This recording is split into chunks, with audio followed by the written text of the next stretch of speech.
아멘. 여러분 오늘 이제 9절부터 15절까지 말씀 읽었는데 9절 위에 보시면 소제목이 유다 왕 아사에 대한 이야기입니다.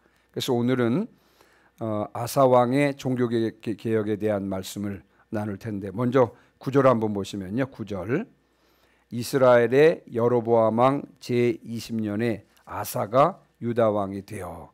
여러분 지금 상황은 솔로몬 이후에 남과 북으로 분열되었죠. 북이스라엘의 첫 번째 왕이 누구냐면 여로보암이고요. 남유다의 첫 번째 왕이 누구냐면 르호보암입니다. 르호보암. 자, 그런데 여러분 9절 보시면 이스라엘 왕은 누굽니까? 여로보암입니다. 여로보암 왕 제20년에 자, 유다에는 왕이 누가 되었어요? 아사입니다. 아사가 왕이 되었습니다. 그러면 여로보암은 북이스라엘의 첫 번째 왕이었고요. 아사는 남유다의 몇 번째 왕이었냐면요. 여러분 제가 나눠드린 남북왕 이름 노래 보시면 자, 남쪽에 남왕이 첫 번째 왕이 르호보암이죠. 그다음에 아비야인데 아비야로 나와 있는데 아비야 그다음에 아사 여호사밧이죠. 그러니까 남유다의 세 번째 왕입니다. 아사가 남유다의 세 번째 왕입니다. 그러니까 북이스라엘에서 여로보암이 다스리는 동안에 남유다는 몇 명의 왕이 통치했냐면요. 세 사람의 왕이 통치했습니다. 그 세 사람의 왕의 이름이 첫 번째부터 르호보암, 아비암, 아사, 그다음에 네 번째 왕이 그 여호사밧입니다. 유명한 여호사밧 왕입니다. 제가 왜 이것을 말씀드리냐면 앞으로 열왕기 상하를 읽을 때 여러분 이 남유다 왕의 순서와 북이스라엘 왕의 순서를 알면 열왕기 상하를 이해하는데 굉장히 도움이 많이 됩니다. 그래서 오늘 제가 신학교 시절부터 읽었던 가지고 있었던 남북왕 이름 노래표를 여러분께 좀 나눠드렸는데 참고하시고요. 여러분이 개인적으로 여러분이 가지고 있는 성경이든지 아니면 인터넷에서 찾으셔서 여러분 취향에 맞는 남유다와 북이스라엘 그 왕의 이름표를 여러분 가지고 성경에 꽂아두시고 열왕기 상하를 읽으시면 열왕기 상하 이해하는데 큰 도움이 될 줄 믿습니다. 자, 그때 이제 북이스라엘은 여로보암 왕이, 남유다는 이제 아사 왕이 다스릴 그때 10절입니다. 10절 같이 읽습니다. 예루살렘에서 41년 동안 다스리니라. 그의 어머니의 이름은 마아가라. 아비살롬의 딸이더라. 아멘. 자, 남북 분열 이후에 유다의 세 번째 왕인 아사가 예루살렘에서 몇 년 동안 통치했다고요? 41년 동안 통치를 했습니다. 아사 왕은요 유다의 왕들 중에서 세 번째로 장기간 동안 통치한 왕입니다. 세 번째로 41년 동안 오래 통치했습니다. 그런데 여러분 이제 앞으로 살펴보시겠지만 그 유다 왕의 통치 기간을 살펴보면 선한 왕들, 하나님 앞에 칭찬받은 선한 왕들은 대체적으로 통치 기간이 길고요. 악한 왕들은 반대입니다.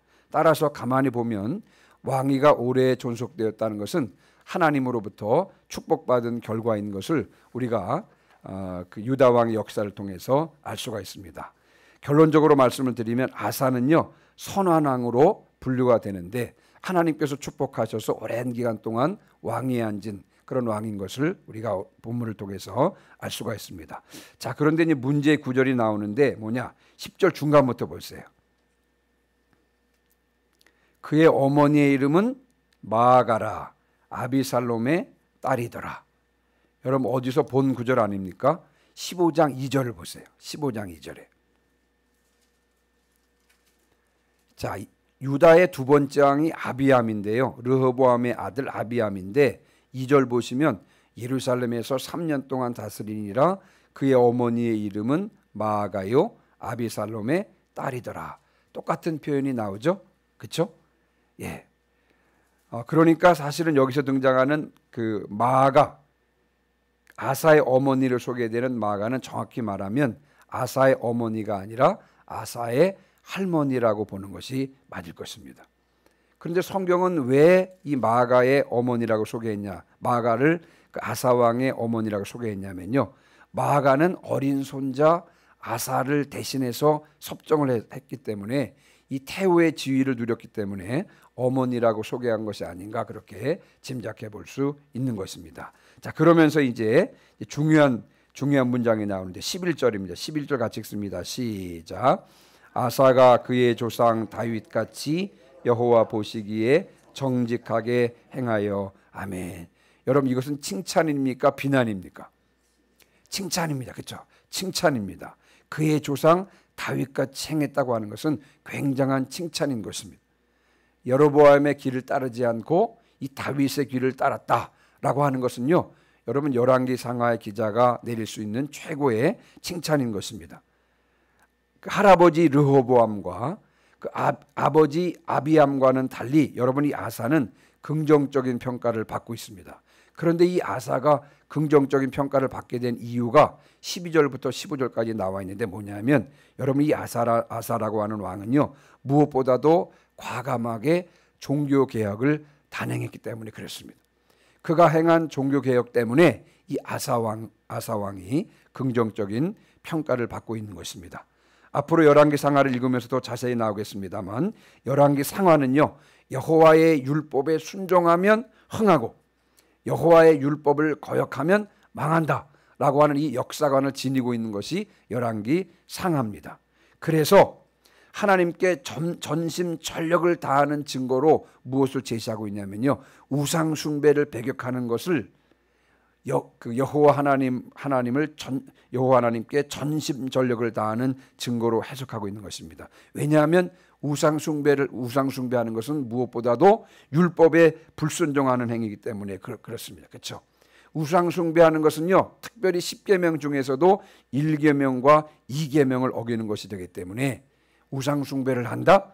이건 보나마나 율법에 불순종하는 것이고 악한 왕으로 그렇게 취급하는 것이고요. 반대로 우상 숭배를 배격한다?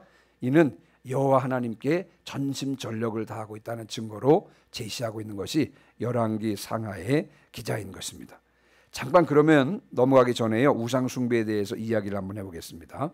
여러분, 우상 숭배를 한다는 것은 하나님 중심으로 산다는 것이 아니고요, 자기 중심으로 산다고 하는 것입니다. 우상 숭배는 이런 것입니다. 그냥 제 표현을 한번 말씀을 드려보면, 우상을 신전에 잘 모셔둡니다. 그리고 때가 되면 따뜻한 밥과 음식을 드리고요, 그리고 옷도 해 입혀 드립니다. 그리고는 이렇게 말하는 거예요. 제가 시기 때마다, 정한 절기 때마다 이렇게 따뜻한 밥도 올려드리고 음식도 드리고 옷을 드릴 테니까 당신은 신전에만 계세요. 신전에만 계시면서 저에게 복을 주시면 됩니다. 신전 바깥의 일은 제가 알아서 할 테니까 여기 그냥 가만히 계시면서 저에게 복만 주세요. 여러분, 이것이 우상 숭배인 것입니다. 그러니까 여러분, 우상 숭배자는 하나님 중심으로 살 수 있습니까? 없습니까? 여러분, 절대 하나님 중심으로 살 수가 없습니다. 그래서 율법에 순종할 수도 없고요, 결국 우상 숭배자는 자기 멋대로 사는 것입니다. 자, 참고로 남북 분열 이후에 북이스라엘은 200년 동안 진행되면서 19명의 왕이 통치를 하고요, 남유다는 350년 진행이 되면서 20명의 왕이 다스리는데, 여러분 그 중에 하나님께 칭찬받은 왕이 몇 명인지 아십니까? 물론 제가 이제 자료를 찾아보니까 조금씩 다릅니다. 어떤 왕이 들어가기도 하고 빠지기도 하는데, 전통적인 분석에 의하면 북이스라엘에는요, 선한 왕이 한 명도 없습니다. 그런데 남유다에는 선한 왕이 4명을 뽑을 수가 있는데, 누구냐 하면 오늘 그 본문에 등장하는 아사 왕과 아사 그 다음에 등장하는 여호사밧 왕과 그리고 우리가 잘 아는 히스기야 왕과 요시야 왕, 이 4명이 칭찬받은 왕입니다. 근데 이 칭찬받은 왕, 이 4명의 공통점이 있습니다. 아사와 여호사밧, 히스기야와 요시야, 이 4명의 공통점이 있는데 그게 뭐냐면 이 네 명의 왕이 종교개혁을 일으킨 왕입니다. 우상숭배를 타파한, 종교개혁을 일으켜서 그동안 행했던 이스라엘의 우상숭배를 타파한 왕들인데요, 그래서 결국 우상숭배를 타파한 것이 바로 율법에 순종하는 대표적인 모습이다라고 보므로 이 아사, 여호사밧, 히스기야, 요시야 왕이 하나님 앞에 선한 왕으로 칭찬받는 왕으로 평가되는 것입니다. 자, 그러면 이제 12절부터 15절까지 아사가 단행한 종교개혁의 내용이 나오는데, 이 종교개혁의 내용을 살펴보면서 여러분 10년 가운데 큰 은혜 받으시기를 주님의 이름으로 축원합니다. 자, 먼저 12절입니다. 자, 12절 같이 읽습니다. 시작. 남색하는 자를 그 땅에서 쫓아내고 그의 조상들이 지은 모든 우상을 없애고. 아멘. 자, 먼저 아사 왕은 남색하는 자를 그 땅에서 쫓아내었다 그랬습니다. 여러분 14장 24절로 올라가 보세요. 여러분 14장 24절 한번 보시기 바랍니다. 남유다의 첫 번째 왕 르호보암, 아사 왕의 할아버지입니다. 할아버지. 24절 보시면 그 땅에 또 남색하는 자가 있었다 그랬죠. 예, 남북이 분열되면서 이제 르호보암 왕 때 남색하는 자가 있었고요. 자, 그리고 어디를 보냐? 15장 3절 보세요. 15장 3절은 그 르호보암의 아들 아비암이고요. 아사 왕의 아버지죠. 유다 왕 아비암이 등장하는데 15장 3절 보시면 아비암이 그의 아버지가 이미 행한 모든 죄를 행했다 그랬습니다. 이미 행한 모든 죄, 여기에는 남색하는 것까지도 포함이 되어 있는 것입니다. 그런데 아사는 이 남색하는 자를 그 땅에서 없앴다 그랬는데, 여기서 말하는 남색하는 자는 어제 담임 목사님께서도 말씀하셨는데요, 그냥 단순한 동성애자가 아닙니다. 그냥 단순히 동성애자가 아니에요. 여기서 말하는 이 남색하는 자는 아세라 여신을 섬기는 이방 신전에서 음란한 의식에 동원되는 남창을 가리키는 것입니다.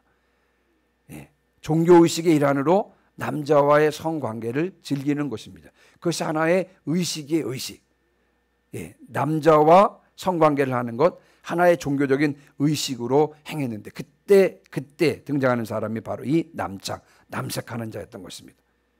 예, 여자가 남자와, 남자가 남자와 이런 관계를 맺는 것입니다. 그것도 종교 의식으로 그렇게 행하는 것입니다. 참 끔찍한 일이죠.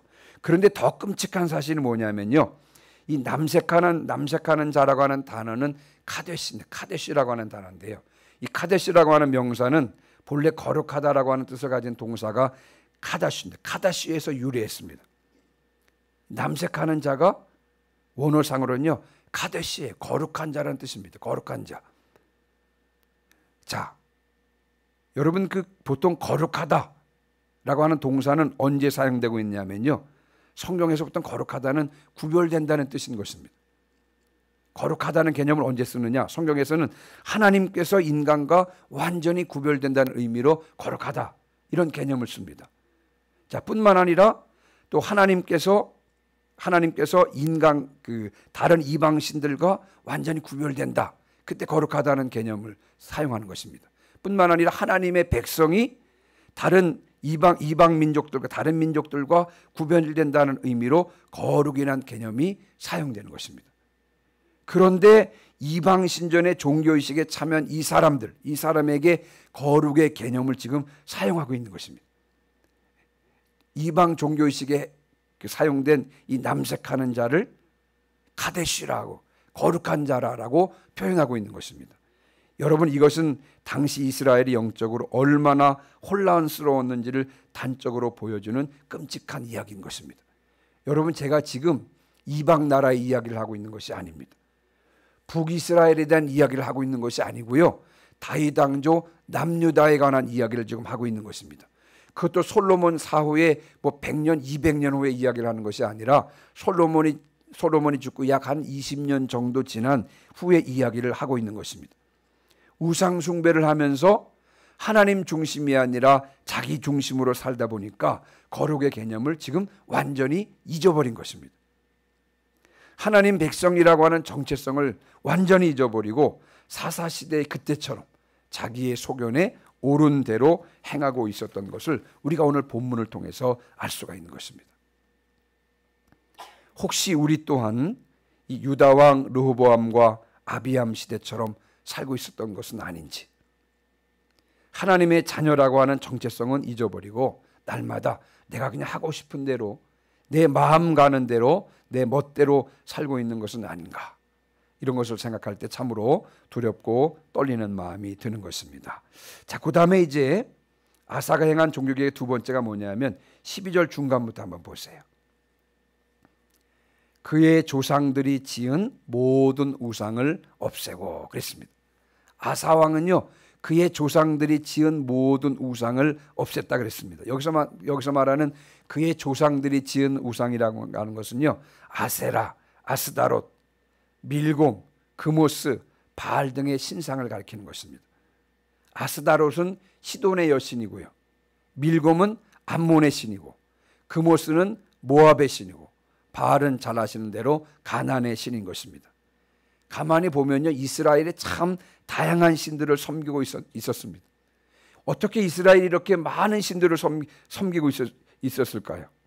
물론 가나안 지역에 정착하면서 그 가나안 땅에는 가나안 신들이 있긴 했습니다만 본격적으로는 솔로몬의 부인들로부터 시작되었다고 보아야 맞을 것입니다. 솔로몬에게는요, 부인이 1000명 있었습니다. 후궁이 700명이고 첩이 300명인데 이들이 주변의 다양한 나라에서 온 여인들이었는데 자기의 신들에게 분향하며 제사했다라고 열왕기상 11장 8절은 말씀하고 있는 것입니다. 그래서 여러분, 이때 이후로 솔로몬 이후로 이스라엘은 매우 다양한 나라의 다양한 신들을 섬기고 있습니다. 하나님께서 선택하신 나라에서 하나님의 백성들이요, 하나님 이외의 다양한 신을 섬기고 있었던 것입니다. 물론 하나님도 섬겼을까요? 섬기지 않았을까요? 하나님도 섬겼을 것입니다. 그러니까요, 하나님도 섬기고 이방신도 섬겼던 것입니다. 양다리를 걸친 것입니다. 마음을 두 곳으로 나뉘었던 것입니다. 세상도 섬기고 하나님도 섬기고, 우상도 섬기고 하나님도 섬기고. 하나님께서 제일 싫어하셨던 이 혼합신앙을 가졌던 것입니다. 여러분, 하나님께서 싫어하시는 것은요, 양다리입니다. 양다리. 세상과 하나님을 겸해서 섬기는 것을 싫어하는 것입니다. 하나님께서 원하시는 것은요, 우리의 온전한 마음을 원하시는 것입니다. 온전히 하나님만을 섬기시기를 주님의 이름으로 축원합니다. 온전히 하나님께만 소망을 두고 그분만을 따르시기를 주님의 이름으로 축원합니다. 세상과 타협하지 않고 오직 하나님만을 유일한 신으로 인정하시기를 주님의 이름으로 축원합니다. 자, 그런데 여기서 한 가지 더 생각해 볼 대목이 있는데요. 역대기에 따르면 이 아사가 종교개혁을 단행할 수 있었던 이유는 오데세 아들 아사랴 선지자의 예언 때문이라고 역대하 15장 1절로 9절은 밝히고 있습니다. 그 오데세 아들 아사랴 선지자가 예언을 하는데 그 예언의 말씀 중에 이런 말씀이 있어요. 너희가 여호와와 함께하면 여호와께서 너희와 함께 하실지라. 너희가 만일 그를 찾으면 그가 너희와 만나게 되시려니와 너희가 만일 그를 버리면 그도 너희를 버리시리라. 여러분, 그 역대하 15장 8절에 보면 이 말씀을 듣고 이 아사는 마음을 강하게 하여 종교개혁을 단행할 수 있었던 것입니다. 성경이 증언하고 있는 것은 뭐냐? 아사의 종교개혁의 배후에는 하나님의 도우심과 간섭하심이 있었다는 것입니다. 아사의 종교개혁뿐만 아니라 여러분, 우리가 성취하는 모든 일들에는 반드시 하나님의 도우심이 있음을 알아야 할 줄 믿습니다. 내가 성취한 모든 일을 통해서도 영광 받으셔야 될 분이 누구라고요? 하나님이심을 명심해야 할 줄 믿습니다. 한 가지만 더 말씀을 드리면요. 자, 이제 아사의 종교개혁 세 번째 내용인데요. 13절입니다. 13절. 자, 13절 같이 읽습니다. 시작. 또 그의 어머니 마아가가 혐오스러운 아세라상을 만들었으므로 태우의 위를 패하고 그 우상을 찌고 기드론 시내가에서 불살랐으나. 아멘. 아사의 할머니, 정확히 말하면 할머니 마아가가 혐오스러운 아세라상을 만들었습니다. 그런데 이 아사 왕이요, 그의 할머니를 태우의 자리에서 패했다라고 그렇게 성경은 증언하고 있습니다. 그리고 할머니가 만든 아세라상을 찍어서 기드론 시내가에서 불살랐다는 것입니다. 어떤 면에서 보면 인간적으로 보아서는 이해가 되지 않을 수 있습니다만, 그러나 이는 아사의 종교개혁의 의지가 얼마나 단호했는지를 보여줍니다. 아사 왕은 아까 앞전에 말씀드린 대로 그 조상들이 만든 우상들을 패했다고, 우상을 제거했다고 말씀드렸죠. 근데 우상을 단순히 제거하는 데만 그치지 않고 더 나아가 이 가증한 우상을 만든 장본인까지 제거하는 근본적인 종교개혁을 단행했던 것입니다. 근데 그 대상이 누구였어요? 할머니였습니다. 그런데 예외일 수가 없었던 것입니다. 아사는 혈육의 정에 얽매이지 않고요, 진리를 지키기 위해서, 하나님의 율법에 순종하기 위해서 최선을 다했음을 알 수가 있는 것입니다. 그래서 여러분 14절입니다. 아사 왕이 이렇게 평가받는 것이죠. 자, 14절 같이 읽습니다. 시작. 다만 산댕은 없애지 아니하니라. 그러나 아사의 마음이 일평생 여호와 앞에 온전하였으며. 아멘. 이와 같은 아사 왕의 종교개혁 때문에 산당을 제거하지 않은 오점을 남기고 있었지만, 그러나 아사 왕의 평가가 어떻습니까? 아사의 마음이 일평생 여호와 앞에 온전하였다라고 평가받을 수 있었던 것입니다. 이 말은 산당을 없애지 아니한 이를 제외하면 전반적으로 하나님 앞에서 정직하게 살았다는 뜻입니다. 그런데 이것은요, 여러분 5절 보세요. 다윗의 평가와 동일합니다. 5절 보세요. 이는 다윗이 햇사람 우리아의 일 외에는 평생의 여호와 보시기에 정직하게 행하고 자기에게 명령하신 모든 일을 어기지 아니하였음이라. 아사 왕의 정직한 행동은 다윗 왕을 떠올리게 합니다. 뿐만 아니라 오점을 남긴 것에 있어서도 다윗 왕과 동일하다는 것입니다. 그래서 여러분 여기서 우리가 한 가지 좀 묵상해 봐야 될 내용이 뭐냐면, 하나님께서 원하시는 온전한 마음이란 뭐냐. 아사 왕도 하나님 앞에 온전했다라고 평가받고 다윗 왕도 그렇게 평가받잖아요. 여기서 하나님께서 원하시는 온전한 마음이란 조금의 실수도 저지르지 않는 완벽한 상태를 의미하는 것이 아니라는 것입니다. 어떻게 우리가 완벽할 수 있겠습니까? 연약한 인간으로서 실수가 있다 할지라도, 그러나 그 사실을 인정하고 삶의 방향을 하나님께로 향하는 것, 바로 이것이 온전한 것인 줄 믿습니다. 실수가 있다고 하더라도 다윗처럼 중심을 하나님께 두고 나아가는 것을 의미하는 줄 믿습니다. 여러분, 이런 면에서 아사나 다윗이 우리에게 큰 위로를 줍니다. 우리도 여러분 그들처럼 연약한 존재들이 아니겠습니까? 그렇죠? 때때로 실수합니다만, 그러나 그들처럼 여호와 앞에 온전할 수 있는 것입니다. 그들처럼 중심은 하나님께 둘 수 있는 것입니다. 아사나 다윗처럼 하나님 앞에서 온전한 자가 되시기를 주님의 이름으로 축원합니다. 이제 오늘 말씀을 마무리하고 마치면서 이 아침에 아사의 종교개혁을 보면서 우리가 이렇게 기도해야 될 줄 믿습니다. 첫 번째는 뭐냐? 하나님의 자녀라고 하는 정체성을 잊지 않고 하나님 중심으로 살게 하여 주시옵소서. 두 번째로 하나님과 세상을 겸하여 섬기지 않게 하시고 오직 하나님만을 섬기고 하나님께만 소망을 두게 하여 주시옵소서. 세 번째 기도 제목, 하나님의 말씀을 지키기 위하여 최선을 다하는 저희들이 되게 하여 주시옵소서. 이 아침에 우리가 이렇게 기도해야 할 줄 믿습니다. 322장 찬송하시고 오늘 들은 말씀을 기억하고 또 오늘 들은 말씀을 붙잡고 기도하는 시간 갖도록 하겠습니다. 322장